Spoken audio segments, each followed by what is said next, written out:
नमस्कार, मेरा नाम है अदिति सिंह और आपका स्वागत है नेक्स्ट जेन भारत में।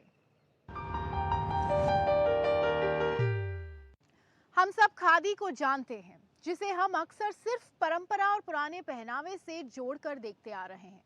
अब वही खादी एक नए अवतार में सामने आ रही है। सोचिए, जब 100 साल पुरानी विरासत एआई और टेक्नोलॉजी को कंबाइन कर दे तो क्या होगा। वर्धा के एक युवा ने यही कर दिखाया है, जहां लूम पर बुना कपड़ा अब सीधे ग्लोबल फैशन में एंट्री ले रहा है। देखिए कैसे ट्रेडिशन और टेक्नोलॉजी मिलकर बना रहे हैं खादी 2.0।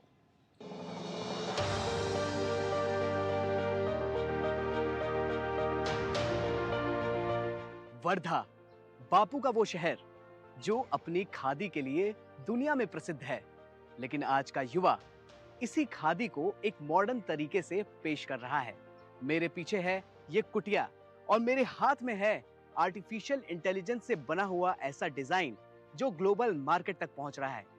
चलिए मिलते हैं रोहन भामकर से, जिन्होंने आर्टिफिशियल इंटेलिजेंस की मदद से ऐसे कुछ डिजाइन्स बना रहे हैं और इन कपड़ों को ग्लोबल मार्केट तक पहुंचा रहे हैं।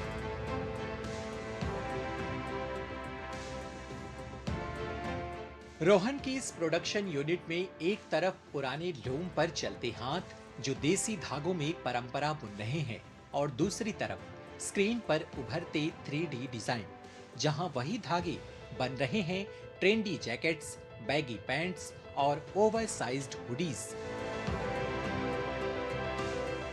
एआई से हमें ये सपोर्ट मिला कि सारा डेटा हमारे पास एक ही जगह पे अवेलेबल था। उसके वजह से इंटरनेशनली ये मार्केट में जाने के लिए हमारे लिए बहुत इजी हो गया। साइजेस हो, पैटर्न मेकिंग हो, या कस्टमर्स की जो डिमांड होती है, जो डिजाइन बनाने के लिए हमें पहले 2 से 3 दिन लगते थे, वो 2 से 3 मिनट में आज हम लोग बना लेते हैं।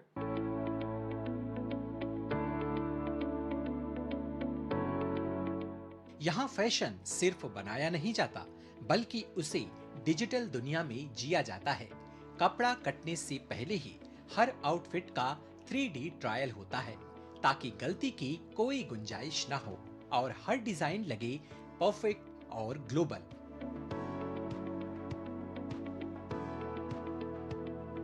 बाहर की कुटिया से निकलकर अब हम सीधा फ्यूचर में आ गए हैं। यहाँ पर कोई आईटी की कोडिंग नहीं चल रही है, बल्कि एआई और 3D डिजाइनिंग के चलते पुरानी खादी को कन्वर्ट किया जा रहा है ट्रेंडी डिजाइन्स में।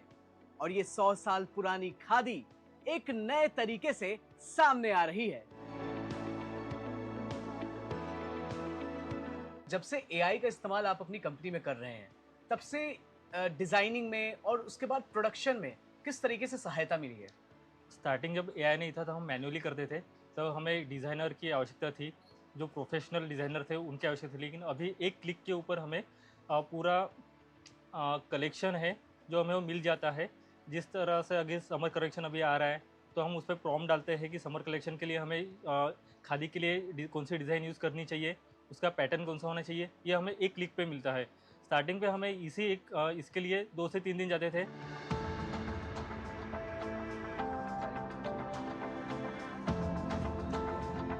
आज का युवा सिर्फ प्रॉफिट नहीं कमाता, वो एक पूरा इकोसिस्टम बनाता है। रोहन के इस स्टार्टअप ने साबित कर दिया है कि अगर हम अपनी जड़ों को नई तकनीक का पानी दें तो वो पूरी दुनिया में छा सकती हैं। कंप्यूटर पर 3D डिजाइन तो आपने देख लिया, लेकिन असली जादू इन महिलाओं के हाथों में है। मेरे पीछे दिख रही ये लोकल महिलाएं उन्हीं एआई डिजाइन को असली जेनजी आउटफिट में बदल रही हैं। और इस पूरे D2C मॉडल का असली एंगल यही है कि इसमें कोई बिचौलिया नहीं। तो चलिए सीधा पूर्णिमा जी से जानते हैं, जो इन महिलाओं की देखरेख करती हैं, कि इस काम से फाइनेंशियल इंपैक्ट इन महिलाओं पर कितना पड़ रहा है। जब से आपका जो प्रोडक्ट है वो डायरेक्टली कंज्यूमर तक जा रहा है, तो इन महिलाओं के फाइनेंशियल पर कितना इम्पैक्ट पड़ा है? सर, मैं बताना चाहती हूँ कि महिलाओं को बहुत फ़ायदा हुआ है। डायरेक्ट कंपनी टू कंज्यूमर अगर हम अप्लाई कर रहे हैं, इसमें कोई भी मिडल मैन नहीं रहता है, जिस वजह से महिला के साथ साथ कंपनी को भी बहुत बेनिफिट हुआ है। महिलाओं को रोज़गार मिला है। हमारे यहाँ पे 60+ महिलाएं हैं जो कि मोस्टली रूरल एरिया से हैं। तो उनकी फाइनेंशियल कंडीशंस, वो खुद पहली बात तो वो इंडिपेंडेंट हो गई हैं, जिससे कि उनको फैमिली में जो इश्यूज़ वगैरह रहते हैं उनसे उनको मतलब D2 के थ्रू उनको बहुत ज़्यादा बेनिफिट हुआ है। उनका घर अच्छे से चल पा रहा है। तो ये है खादी 2.0, बापू के शहर की पुरानी विरासत आज एआई के पंख लगाकर पूरी दुनिया में उड़ रही है। अगर हौसले रोहन जैसे हों, तो छोटे शहर भी ग्लोबल स्टार्टअप हब्स बन सकते हैं।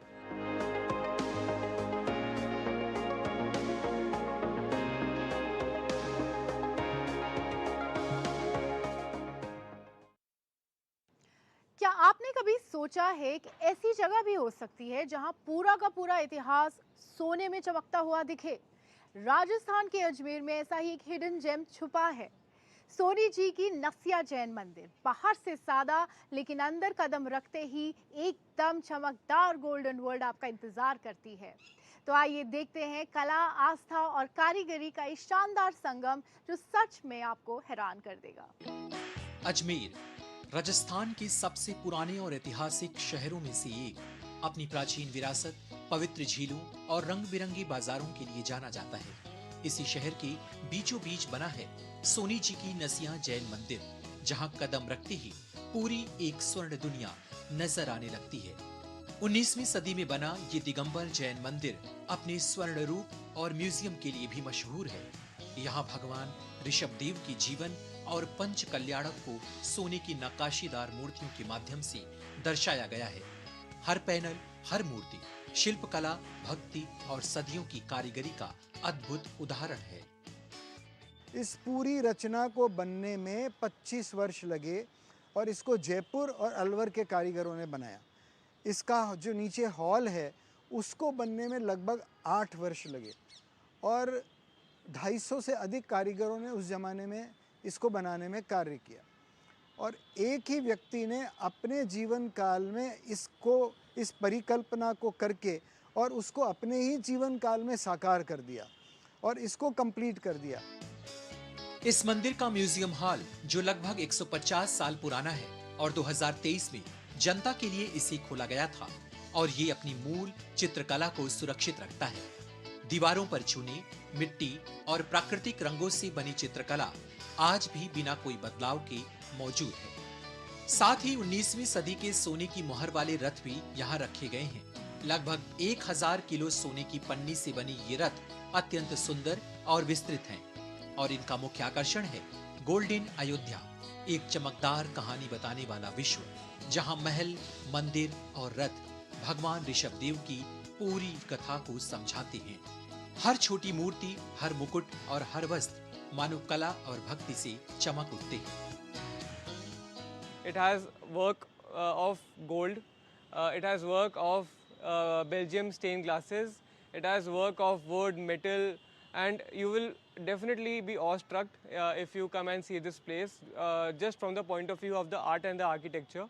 And if we talk about the history that it holds from the point of view of Ajmer, I would say that this is one of the oldest historical places which is still preserved in Ajmer.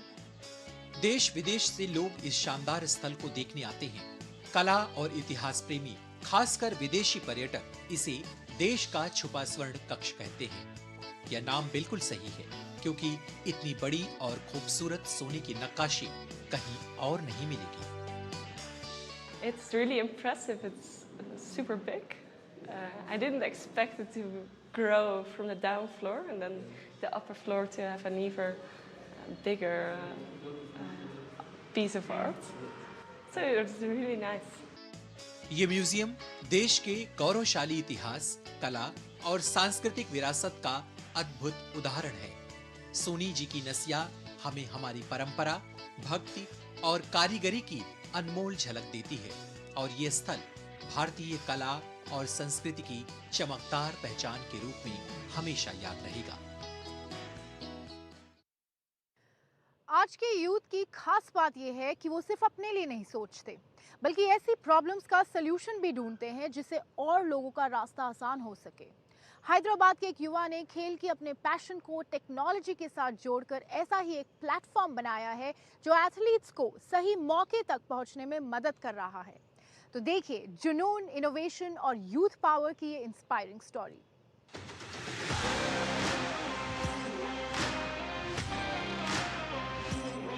Hyderabad के Gachibowli stadium में practice करता ये युवा सिर्फ अपने खेल पर focus नहीं कर रहा, बल्कि एक ऐसे भविष्य को शेप दे रहा है जहां खिलाड़ियों को आगे बढ़ने के लिए सही मंच मिल सके। ये हैं 20 वर्षीय अंडे हेमंत। स्पोर्ट्स के प्रति उनका पैशन सिर्फ मैदान तक सीमित नहीं रहा। बेहद कम उम्र में ही हेमंत ने ग्रो एथलीट ऐप की शुरुआत की, एक ऐसा प्लेटफॉर्म जहां खिलाड़ी अपनी स्पोर्ट्स प्रोफाइल बना सकते हैं, कोच और स्काउट से जुड़ सकते हैं और अपने टैलेंट को सही मौके तक पहुंचा सकते हैं।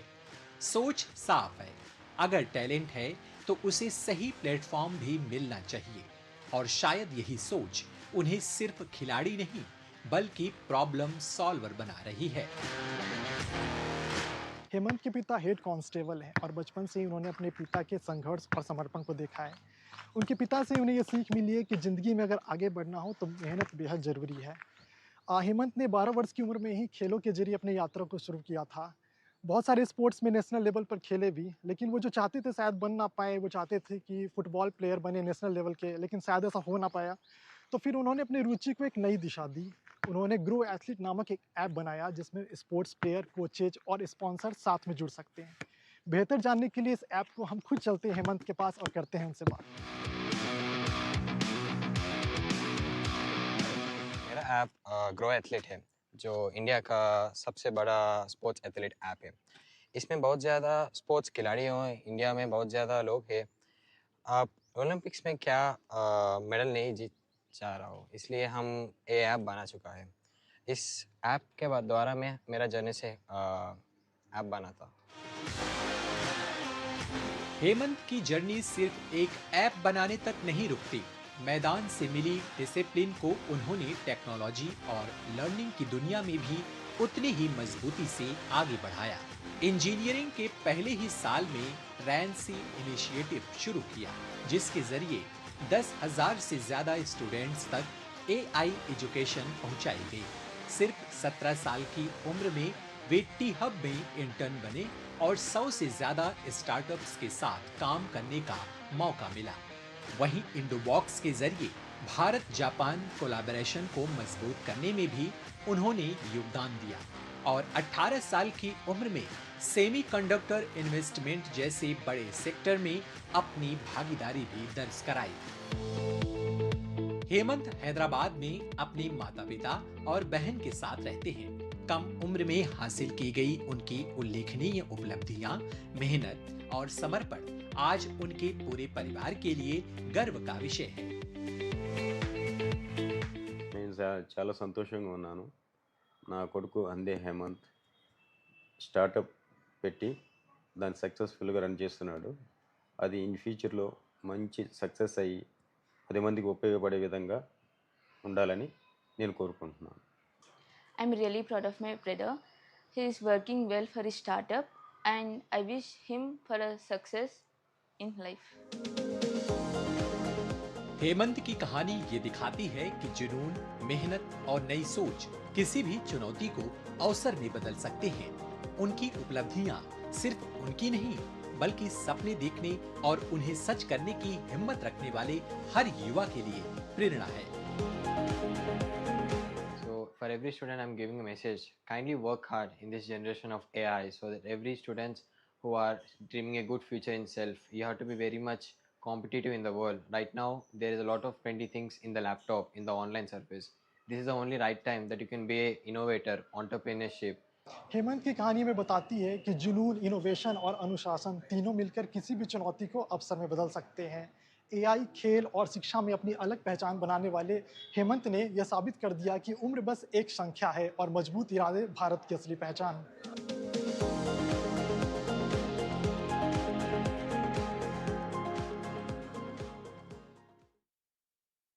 बदलाव हमेशा बड़े बड़े प्रोजेक्ट से नहीं बल्कि छोटे छोटे कदमों से शुरू होता है, और जब वही कदम मिलकर एक सोच बन जाए तो पूरा शहर बदल सकता है। रामेश्वरम में कुछ ऐसा ही हो रहा है, जहां लोग अब सिर्फ आस्था को ही नहीं बल्कि एनवायरनमेंट को भी अपना एक लाइफस्टाइल का हिस्सा बना रहे हैं। किचन का वेस्ट अब रिसोर्स बन रहा है और छोटी छोटी पहले बड़ा इम्पैक्ट क्रिएट कर रही हैं। देखिए कैसे यहाँ आम लोग ही बदलाव का सबसे बड़ी ताकत बन रहे हैं। रामेश्वरम, जहां पहचान सिर्फ आस्था से नहीं अब जागरूकता से भी बन रही है। ग्रीन रामेश्वरम ट्रस्ट एक ऐसा प्रयास जो लोगों को सोचने ही नहीं करने के लिए प्रेरित कर रहा है। मिलिए कृष्णा और जयमाला से, साधारण लोग लेकिन सोच बिल्कुल अलग। अपने घर के पीछे इन्होंने बनाया है एक किचन गार्डन, जहां उगती हैं ताजी सब्जियां बिना किसी केमिकल के, और किचन का वेस्ट अब वो कचरा नहीं रहा, वर्मी कंपोस्ट के जरिए वही बन रहा है ऑर्गेनिक खाद। கிரீன் ராமேஸ்வரத்து மூலியமாக எங்களுக்கு வருமானம் வந்து அதிகமாக இந்த இதெல்லாம் பண்ணி கொடுத்ததுனால தான், இந்த உரங்கள் எனக்கு கிடைச்சதுனால தான் இந்த பலன் வந்து எனக்கு கிடைக்கிது. இல்லைன்னா இந்த உரம் கிடைக்கலைன்னா கெமிக்கல் உரம் தான் வாங்கி அடிச்சுக்கிட்டு இருந்தோம். बदलाव की ये कहानी अब कई घरों तक पहुंच चुकी है। यहाँ सब्जियों का बचा हुआ वेस्ट बन रहा है बायोगैस, जो पहले बेकार समझा जाता था अब वही बन गया है रोजमर्रा की ऊर्जा का स्रोत। ये आरओ प्लांट पूरे गांव को साफ और सुरक्षित पानी दे रहा है। जो कभी एक समस्या थी, आज वो भरोसेमंद सुविधा बन चुकी है। APJ Abdul Kalam ji, he launched the program. He talked about health. Then we are giving importance to green health. आस्था के साथ जिम्मेदारी जुट जाए तो असर और भी बड़ा होता है। अग्नि तीर्थम, जहां लोग श्रद्धा से आते हैं, अब वही जगह पर्यावरण के प्रति जागरूकता का केंद्र बन रही है। यहाँ छात्र अपने शिक्षकों के साथ समुद्र किनारे सफाई अभियान चला रहे हैं। लेकिन ये सिर्फ सफाई नहीं है, ये सीख है प्लास्टिक के नुकसान को समझने की और प्रकृति को बचाने की जिम्मेदारी लेने की। मिलिए रंजीत से, एक कॉलेज स्टूडेंट जो पढ़ाई के साथ साथ इस बदलाव का हिस्सा भी है। இதை நான் செய்கிறதுக்கான முக்கியத்துவம் என்னன்னா, மெயினான காரணம் பிளாஸ்டிக் இல்லாத ராமேஸ்வரம். பிளாஸ்டிக்கை ஒழிக்கிறது அதோட மெயினான இது. छोटे छोटे कदम लेकिन असर बड़ा। रामेश्वरम का ग्रीन रामेश्वरम ये दिखाता है कि जब लोग खुद जिम्मेदारी लेते हैं तो बदलाव अपने आप दिखने लगता है।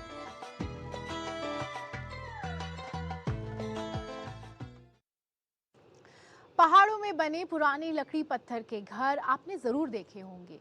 आज वही पुराना स्टाइल फिर नए अंदाज में लौट आया है। हिमाचल के एक युवा आर्किटेक्ट ने यही करके दिखाया है।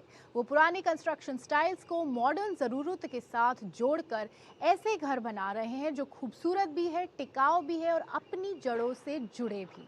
तो देखिए हेरिटेज और इनोवेशन की ये खास कहानी।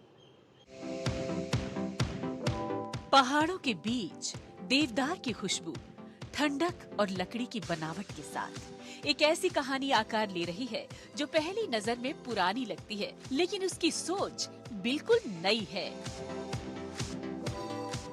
ये है राहुल भूषण, एक युवा आर्किटेक्ट जो पुराने पहाड़ी घरों को सिर्फ रिस्टोर नहीं कर रहे बल्कि उन्हें फिर से रेलेवेंट बना रहे हैं। आज मैं हूँ कुल्लू के रायसन विलेज में, जहाँ राहुल भूषण नाम का एक युवा अपनी टीम के साथ जो पुरानी तकनीकें, काठपुड़ी शैली और धज्जी जैसी तकनीकें जो विलुप्त हो चुकी थी, आज वो उनको जिंदा करने में लगे हुए हैं। राहुल की कोशिश है कि हिमाचल की ट्रेडिशनल बिल्डिंग स्टाइल्स, काठकुणी और धज्जी सिर्फ किताबों या यादों तक सीमित न रह जाए। काठकुणी यानी लकड़ी और पत्थर की परतों से बनी वो मजबूत शैली जिसने सालों तक पहाड़ों के कठिन मौसम और भूकंपों का सामना किया, और धज्जी लकड़ी के फ्रेम, मिट्टी और पत्थर से बना ऐसा कंस्ट्रक्शन पैटर्न जो सिंपल भी है, प्रैक्टिकल भी। राहुल इन टेक्निक्स को आज के डिजाइन, कंफर्ट और मॉडर्न नीड्स के साथ जोड़ रहे हैं, यानी घर ऐसा जो देखने में भी खूबसूरत हो और अपनी मिट्टी से जुड़ा हुआ भी। तो आइए बात करते हैं और जानते हैं उनका ये सफर कैसा रहा। काटकुनी और धज्जी दीवारी जैसी जो टेक्निक्स हैं, ये पहाड़ों के लिए बहुत सही थी। स्पेसिफिकली ये हमारा कुल्लू मनाली, किन्नौर, चंबा, शिमला वाले एरिया में आपको मिलेगा देखने को। और यहाँ पे ना देवदार का पेड़ पाया जाता है इस हाइट पे, ना इसके नीचे है ना इसके ऊपर है। तो डेफिनेटली जो यहाँ पे जो आर्किटेक्चर का स्टाइल था ना, वो काटकुनी देवदार की लकड़ी के साथ जोड़ के बना। तो काटकुनी में क्या होता है कि हम लकड़ी का एक फ्रेमवर्क बनाते हैं जिसमें लकड़ियाँ हॉरिजॉन्टली ऐसे एक दूसरे के ऊपर ओवरलैप होती हैं, और ऑल्टरनेट लकड़ियों की एक ये चलती है जिससे पूरा एक स्ट्रक्चर बन जाता है, एक तरह से पूरा लकड़ का। उसमें पत्थर होता है अंदर, तो ऑल्टरनेट क्या हो गया, लकड़ी पत्थर, और लकड़ी आपस में इंटरलॉक्ड है और वो लकड़ी के ही जोड़ों से इंटरलॉक्ड है। उससे उसकी लाइफ बहुत ज़्यादा बढ़ जाती है, और वो अर्थक्वेक के लिए मतलब one of the best resilient techniques है फ्रॉम नेचुरल मटेरियल्स। राहुल का काम सिर्फ आर्किटेक्चर तक सीमित नहीं है, ये एक बड़ा आइडिया है जिसमें हेरिटेज भी है, सस्टेनेबिलिटी भी और लोकल अपॉर्चुनिटी भी। पुराने टूटते घरों को फिर से खड़ा करना आसान नहीं होता, लेकिन राहुल और उनकी टीम इस काम को नए नजरिए से कर रही है। कुछ प्रोजेक्ट्स में पुराने स्ट्रक्चर्स को नया जीवन मिला, तो कुछ जगहों पर नई बिल्डिंग्स भी ट्रेडिशनल स्टाइल में तैयार की गई। सबसे खास बात ये है कि इस इनिशिएटिव में लोकल आर्टिजन्स, कारपेंटर्स और स्किल्ड वर्कर्स की बड़ी भूमिका है। जैसे कंक्रीट वाले तो देखो पूरा स्ट्रक्चर नीचे आ जाता है, जैसे लैंड स्लाइड हो गया वो पूरा गिर जाता है नीचे। और काटकुनी वाला बिल्कुल नहीं हिलता, क्योंकि इसमें किले मोकड़ी ऐसे ज्वाइंट पड़ते हैं इसमें अंदर।